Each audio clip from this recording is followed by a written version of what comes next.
Hi friends, welcome to recipes recooked. ഇന്ന് ഞാൻ വന്നിരിക്കുന്നത് ഉള്ളിപ്പച്ചടിയുടെ റെസിപ്പി ആയിട്ടാണ്. ഉള്ളിപ്പച്ചടി ഉള്ളിപ്പുളി എന്നും പറയും. ചോറിനും ചപ്പാത്തിക്കും ഈവൻ ഇഡ്ഡലിക്കൊപ്പവും സൂപ്പർ കോമ്പിനേഷനാണ്. തീർച്ചയായിട്ടും ട്രൈ ചെയ്ത് നോക്കണം. അപ്പോൾ ഉള്ളിപ്പച്ചടി തയ്യാറാക്കാനായിട്ടുള്ള ഇൻഗ്രീഡിയൻസ് എന്തൊക്കെയാണെന്ന് നോക്കാം. ഉള്ളിപ്പച്ചടി തയ്യാറാക്കാനായിട്ട് 1/2 ടീസ്പൂൺ കടുക് വേണം, 1/4 ടീസ്പൂൺ ഉലുവ, 1/4 ടീസ്പൂണിൽ താഴെ മാത്രം കായപ്പൊടി. കായത്തിൻ്റെ അളവിൽ ഇഷ്ടമനുസരിച്ചിട്ട് മാറ്റം വരുത്താവുന്നതാണ്. പിന്നെ 2 വറ്റൽമുളക് എടുത്തിട്ടുണ്ട്, 2 തണ്ട് കറിവേപ്പില എടുത്തിട്ടുണ്ട്. പിന്നെ വേണ്ടത് 1 ഇഞ്ച് വലുപ്പത്തിലുള്ള ഇഞ്ചിയാണ്. അത് വളരെ ചെറുതായിട്ട് അരിഞ്ഞെടുത്തിട്ടുണ്ട്. ഒപ്പം തന്നെ 3 പച്ചമുളക് എടുത്തിട്ടുണ്ട്. എരിവിനനുസരിച്ചിട്ട് പച്ചമുളകിൻ്റെ അളവിൽ മാറ്റം വരുത്താവുന്നതാണ്. പച്ചമുളകും വളരെ ചെറുതായിട്ട് അരിഞ്ഞെടുത്തിട്ടുണ്ട്. കൂടെ തന്നെ 1/4 ടീസ്പൂൺ മഞ്ഞൾപ്പൊടി വേണം, 1/2 ടീസ്പൂൺ നല്ല മുളക് പൊടി വേണം, 1 നാരങ്ങ വലുപ്പത്തിലുള്ള പുളി, വാളൻ പുളിയാണ് ഞാൻ ഇവിടെ എടുത്തിരിക്കുന്നത്. പിന്നെ വേണ്ടത് 1 കപ്പ് അരിഞ്ഞ സവോളയും 1 കപ്പ് അരിഞ്ഞ കൊച്ചുള്ളിയാണ്. സവോളയുടെയും കൊച്ചുള്ളിയുടെയും അളവിൽ നിങ്ങൾക്ക് മാറ്റം വരുത്താവുന്നതാണ്. കൊച്ചുള്ളി മാത്രമായിട്ടും ഈ ഡിഷ് ചെയ്യാവുന്നതാണ്. ഞാനിവിടെ 2 മീഡിയം സവോളയാണ് എടുത്തിരിക്കുന്നത്. അപ്പോൾ ഉള്ളിപ്പച്ചടി തയ്യാറാക്കുന്നത് എങ്ങനെയാണെന്ന് നോക്കാം. ഉള്ളിപ്പച്ചടി തയ്യാറാക്കാനായിട്ട് ഞാനിവിടെ ഒരു മൺചട്ടിയാണ് യൂസ് ചെയ്യുന്നത്. ചട്ടി ഒന്ന് ചൂടായി വരുമ്പോൾ ഞാനിവിടെ 1.5 ടേബിൾ സ്പൂൺ വെളിച്ചെണ്ണ ചേർത്ത് കൊടുത്തു. ഇതുപോലെയുള്ള നാടൻ ഐറ്റംസ് പ്രിപ്പയർ ചെയ്യുമ്പോൾ എപ്പോഴും വെളിച്ചെണ്ണയായിരിക്കും നല്ലത്. എണ്ണ നന്നായിട്ട് ചൂടായി വരുമ്പോൾ അതിലേക്ക് നമ്മൾ എടുത്തു വച്ചിരിക്കുന്ന കൊച്ചുള്ളിയും സവോളയും ചേർത്തൊന്ന് വഴറ്റിയെടുക്കാം. ഇതിലോട്ട് നമുക്കിനി ആവശ്യത്തിന് ഉപ്പും അരിഞ്ഞു വെച്ചിരിക്കുന്ന ഇഞ്ചിയും പച്ചമുളകും ചേർത്ത് നന്നായിട്ടൊന്ന് വഴറ്റിയെടുക്കാം. എരിവിനനുസരിച്ച് പച്ചമുളകിൻ്റെ അളവിൽ മാറ്റം വരുത്താനായിട്ട് ശ്രദ്ധിക്കണം. നമുക്കിനി ഇഞ്ചിയൊക്കെ ഒന്ന് മൂത്ത് വരുന്നത് വരെ നന്നായിട്ട് സവാള ഒന്ന് വഴറ്റിയെടുക്കാം.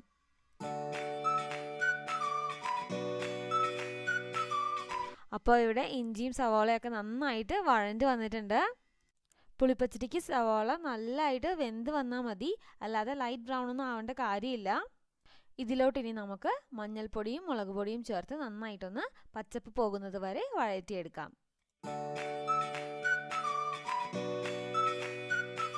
പൊടിയൊക്കെ നന്നായിട്ട് വഴഞ്ഞു വരുന്ന സമയത്ത് നമുക്ക് എടുത്തു വച്ചിരിക്കുന്ന പുളി 1 കപ്പ് വെള്ളത്തിൽ പിഴിഞ്ഞെടുക്കാം.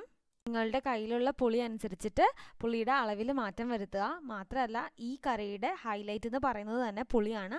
അതുകൊണ്ട് ഈ കറിയിൽ പുളി കുറച്ച് മുന്നോട്ട് നിൽക്കണം. മഞ്ഞൾപ്പൊടിയും മുളക് പൊടിയും പച്ചപ്പൊക്കെ മാറി നന്നായിട്ട് വഴഞ്ഞു വന്നിട്ടുണ്ട്.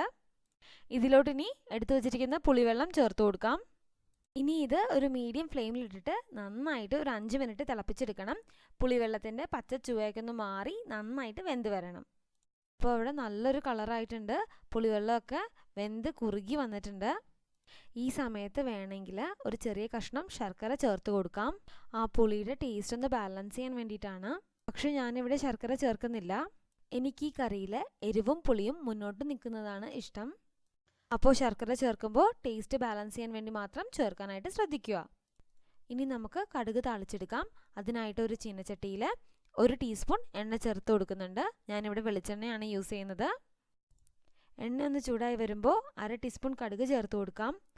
കടുക് നന്നായിട്ട് പൊട്ടിയതിന് ശേഷം ഉലുവ ചേർത്ത് കൊടുക്കാം.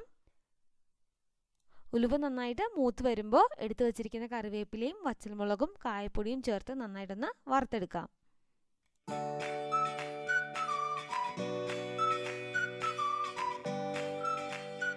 അപ്പോൾ നമ്മുടെ ഉള്ളിപ്പച്ചടി ഇവിടെ ഏകദേശം റെഡി ആയിട്ടുണ്ട്. ഉള്ളിപ്പച്ചടി ഇവിടെ നന്നായിട്ട് കുറുകി വന്നിട്ടുണ്ട്. എനിക്ക് ഈ കൺസിസ്റ്റൻസിയാണ് ഇഷ്ടം. നിങ്ങൾക്ക് കുറച്ചും കൂടെ ലൂസ് കൺസിസ്റ്റൻസി വേണമെന്നുണ്ടെങ്കിൽ പുളി പിഴിയാൻ നേരത്ത് 1.5 കപ്പ് വെള്ളത്തിൽ പുളി പിഴിഞ്ഞെടുത്താൽ മതിയാകും. അല്ലെങ്കിൽ ഈ സമയത്ത് ഒരു 1/2 കപ്പ് ചൂടുവെള്ളം ചേർത്ത് കൊടുത്താൽ മതിയാകും. ഇനി നമുക്കിതിലോട്ട് കടുക് താളിച്ചത് ചേർത്ത് കൊടുക്കാം. അപ്പോൾ നമ്മുടെ ഉള്ളിപ്പച്ചടി അഥവാ ഉള്ളിപ്പുളി തയ്യാറായിട്ടുണ്ട്. നല്ല ടേസ്റ്റ് ഉള്ള ഒരു ഡിഷാണ്.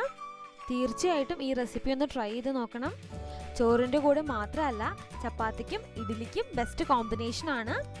അപ്പോൾ നിങ്ങൾക്ക് ഈ വീഡിയോ ഇഷ്ടമായിട്ടുണ്ടെങ്കിൽ ചാനൽ സബ്സ്ക്രൈബ് ചെയ്യാനും വീഡിയോ ലൈക്ക് ചെയ്യാനും മറക്കരുത്. Until next vlog, take care and thanks for watching.